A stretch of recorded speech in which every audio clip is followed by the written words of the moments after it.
जय जय सिया राम, जेहि विधि नाथ, होई हित मोरा, कीजिए सुबेरु, दास मैं तोरा, जेहि विधि प्रभु, प्रसन्न मन होई, करुणा सागर, कीजिए सोई। आप सभी का हमारे चैनल स्पिरिचुअल सर्वर्स में हार्दिक स्वागत है। आपका दिन शुभ हो। चैनल को लाइक, फॉलो करना ना भूले। सीताराम सीताराम। श्री रामायण कथा, अरण्य कांड, भाग 15। राम की वापसी और विलाप। मारीच का वध करके राम आश्रम की ओर लौट रहे थे तो पीछे से एक मादा सियार ने बड़े कठोर स्वर में चीत्कार किया। वन के मृग एवं पक्षी उनके बाईं ओर चलने और उड़ने लगे। इन अपशकुनों को देखकर राम का हृदय आशंकित हो उठा। उन्हें सीता के अशुभ की चिंता संतप्त करने लगी। इतने में ही उन्होंने मार्ग में लक्ष्मण को आते देखा। लक्ष्मण को देखकर उन्हें ऐसा प्रतीत हुआ कि किसी राक्षसी षड्यंत्र के फलस्वरूप सीता किसी कठिनाई में फंस गई है। चिंतित होकर उन्होंने लक्ष्मण से पूछा, लक्ष्मण सीता कहाँ है? मैंने तुम्हें आदेश दिया था कि तुम सीता की रक्षा करना, तो तुम उसे अकेली कैसे छोड़ाए? वह किसी विपत्ति में तो नहीं फंस गई? वह जीवित होगी कि नहीं? शीघ्र बताओ उसे क्या हुआ है। यदि वह जीवित नहीं होगी तो मैं भी अपने प्राण त्याग दूंगा। कहीं ऐसा तो नहीं है कि उस मायावी राक्षस ने है लक्ष्मण कहकर तुम्हें भी भ्रम में डाल दिया है और तुम सीता को अकेली छोड़कर यहाँ दौड़ाए हो? अथवा सीता ने ही भ्रमित होकर तुम्हें यहाँ आने को विवश किया हो? ऐसा प्रतीत होता है कि राक्षसों ने अपने प्रतिशोध लेने के लिए ये चाल चली है और तुम इसमें फंस गए हो। खर और दूषण की मृत्यु का बदला लेने के लिए उन्होंने सीता का वध कर डाला होगा। राम के इन वचनों से व्यथित लक्ष्मण बोले, भैया मैं उन्हें स्वयं अपनी इच्छा से छोड़कर नहीं आया हूँ। मैंने उन्हें अनेक प्रकार से समझाया किंतु वे चेतना मोह से ग्रसित होकर मुझसे कहने लगी कि तुम्हारे मन में पापपूर्ण भाव भरा हुआ है, तुम अपने भाई के दुश्मन हो और उनकी मृत्यु के पश्चात मुझे प्राप्त करना चाहते हो। उनके इस प्रकार से कहने पर मैं रोष से भर उठा और आश्रम से निकल आया। इस प्रकार से उन्होंने ही कठोर वचन कहकर मुझे यहाँ आने के लिए विवश कर दिया। लक्ष्मण के वचनों को सुनकर राम ने कहा, सौम्य तुम सीता को छोड़कर चले आए, ये तुमने अच्छा नहीं किया। सीता तो क्रोध में विक्षिप्त हो रही थी और क्रोध में भरी हुई नारी के मुख से कठोर वचन निकलना आश्चर्य की बात नहीं है। किंतु तुम तो समझदार हो, मेरे आदेश की अवहेलना कर तुम्हारा इस प्रकार से चले आना अनुचित है। चिंतित राम और लक्ष्मण जब अपने आश्रम पहुंचे तो उन्हें सीता कहीं दिखाई नहीं दी। उन्होंने समस्त पर्णशालाओं को देख डाला किंतु वे सभी सूनी मिली। जैसे हेमंत ऋतु के हिम से ध्वस्त होकर कमलिनी श्रीहीन हो जाती है, उसी प्रकार से पर्णशालाएं शोभाशून्य थी। आश्रम के वृक्ष और पत्ते भी वायु में सनसना कर दुख से रो रहे प्रतीत होते थे। मृगछाला और कुछ इधर उधर बिखरे पड़े थे, आसन औंधे पड़े थे, वृक्षों के फूल पत्ते तथा कहीं कहीं टहनियां टूटी या अटूटी पड़ी थी। आश्रम का अस्त व्यस्त दृश्य देखकर राम विचार करने लगे, सीता का किसी ने हरण कर लिया अथवा किसी दुष्ट राक्षस ने उसे अपना आहार बना लिया।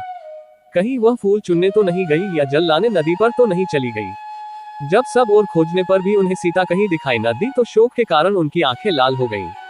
नदी नालों पर्वत कंदराओं में जा जाकर वे उन्मत्त की भांति आवाज दे देकर सीता की खोज करने लगे। अंत में उनकी उन्मत्तता इतनी बढ़ गई कि वे कभी कदम के वृक्ष के पास जाकर कहते, हे कदम, मेरी सीता को तेरे पुष्पों से बहुत स्नेह था, तू ही बता वह कहाँ है। कभी विल्व के पास जाकर उससे पूछते, हे विल्व विटप, क्या तुमने पीतवस्त्रधारिणी सीता को कहीं देखा है? इस प्रकार वे कभी किसी वृक्ष से, कभी किसी लता से और कभी पुष्प समूहों से सीता का पता पूछते। कभी अशोक वृक्ष के पास जाकर कहते, अरे अशोक विटप, तेरा तो नाम ही अशोक है, फिर तू सीता से मेरी भेंट कराकर मेरे शोक का हरण क्यों नहीं करता?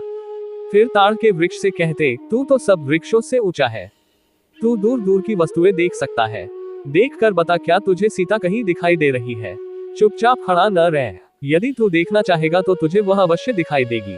इस प्रकार नाना प्रकार के वृक्षों से पूछ कर रामचंद्र विलाप करने लगे, हे प्राणवल्लभे जानकी, तू कहाँ छिप गई?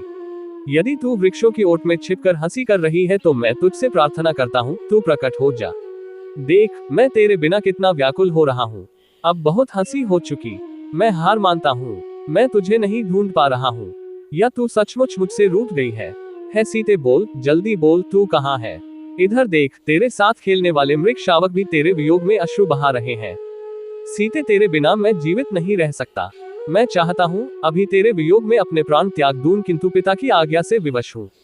मुझे स्वर्ग में पाकर वे धिक्करेंगे और कहेंगे, तू मेरी आज्ञा की अवहेलना करके 14 वर्ष की वनवास की अवधि पूरी किए बिना ही स्वर्ग में कैसे चला आया? हाँ, मैं कितना अभागा हूँ जो तुम्हारे विरह में मर भी नहीं सकता। हाय जानकी, तुम ही बताओ, तुम्हारे बिना मैं क्या करूँ? बड़े भाई को विलाप करते देख लक्ष्मण ने उन्हें धैर्य बंधाते हुए कहा, हे नरोत्तम, रोने और धैर्य खोने से कोई लाभ नहीं होगा। आइए आश्रम से बाहर चलकर वनों और गिरी कंदराओं में भाभी की खोज करें। उन्हें वनों तथा पर्वतों में भ्रमण करने का चाव था। संभव है वही कहीं भ्रमण कर रही हो। ये भी संभव है कि गोदावरी के तट पर बैठी मछलियों की जलक्रीड़ा देख रही हो या किसी भय की आशंका से भयभीत होकर किसी लता कुंज में बैठी हो। इसलिए हमारे लिए यही उचित है कि हम विषाद और चिंता को छोड़कर उनकी खोज करें। लक्ष्मण के युक्तियुक्त वचन सुनकर राम उसके साथ वनों, लताओं, गिरी कंदराओं आदि में खोज करने के लिए चले। उन दोनों ने समस्त वन, पर्वत, कंदरा आदि में खोज डाला, किंतु सीता उन्हें कहीं नहीं मिली।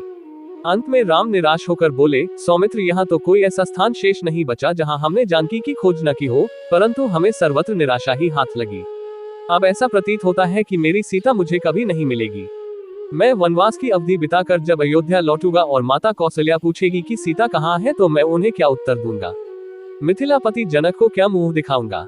वे जोर जोर से विलाप करने लगे, हे सीते, मैं तुम्हें कहाँ ढूंढूं? हे वनों के मृगों, क्या तुमने कहीं मृगनयनी सीता को देखा है? हे वनों की कोकिलों, क्या तुमने कहीं कोकिलाकंठी जानकी को देखा है? कोई तो कुछ बताओ, क्या सभी मेरे लिए निर्मोही हो गए हो? कोई नहीं बोलता, कोई नहीं बताता, कोई भी मुझसे बात करना नहीं चाहता। मैं काया हूँ जो अपनी भार्या की रक्षा न कर सका। थोड़ी देर मौन रहने के पश्चात वे फिर लक्ष्मण से बोले, हे सौमित्र, अब सीता के बिना मैं किसी को मुख दिखाने के लायक नहीं रहा। मैं अवधि पूर्ण होने पर भी अयोध्या नहीं जाऊंगा। तुम अब अयोध्या लौट जाओ। भरत से कह देना अब तुम ही अयोध्या का राज्य संभालो। मैं कभी नहीं लौटूंगा। माता कौशल्या से कहना कि किस प्रकार सीता का अपहरण हो गया और उसकी विरह व्यथा को न सह सकने के कारण राम ने आत्महत्या कर ली। अब तुम्हारे जाते ही मैं गोदावरी नदी में डूबकर अपने प्राण त्याग दूंगा। मैं इस संसार में सबसे बड़ा पापी हूँ। इसलिए तो मुझे एक के पश्चात एक अनेक दुख मिलते चले जा रहे हैं। पहले पिताजी का स्वर्गवास हुआ और अब सीता भी मुझे छोड़कर जाने कहाँ चली गई। घर बार और संबंधी तो पहले ही छूट गए थे। मुझे रह रहकर यह ध्यान आता है कि सीता राक्षसों के चंगुल में फंस गई है। वह भी रो रोकर अपने प्राण विसर्जित कर रही होगी। तुम कहते हो कि वन में या गोदावरी के तट पर गई होगी। ये सब मुझे बहलाने की बातें हैं। जो वनवास की इतनी लंबी अवधि में एक बार भी आश्रम से अकेली बाहर नहीं निकली, वह आज ही कैसे जा सकती है? अवश्य ही राक्षसों ने उसका अपहरण कर लिया है अथवा उसे अपना आहार बना लिया है। इन वृक्षों, पशुओं आदि से इतना सामीप्य होते हुए भी कोई मुझे सीता का पता नहीं बताता। हाँ सीते, हाँ प्राणवल्लभे, तू ही बता, मैं तुझे कहाँ ढूंढूं, कहाँ जाकर खोजूं? जय जय सिया राम। आगे की कथा भाग 16 कल आपको पुनः मिलेगी। आप सभी का दिन शुभ हो। हमारे चैनल पर बने रहने के लिए लाइक, फॉलो और सब्सक्राइब करें। जय जय सिया राम।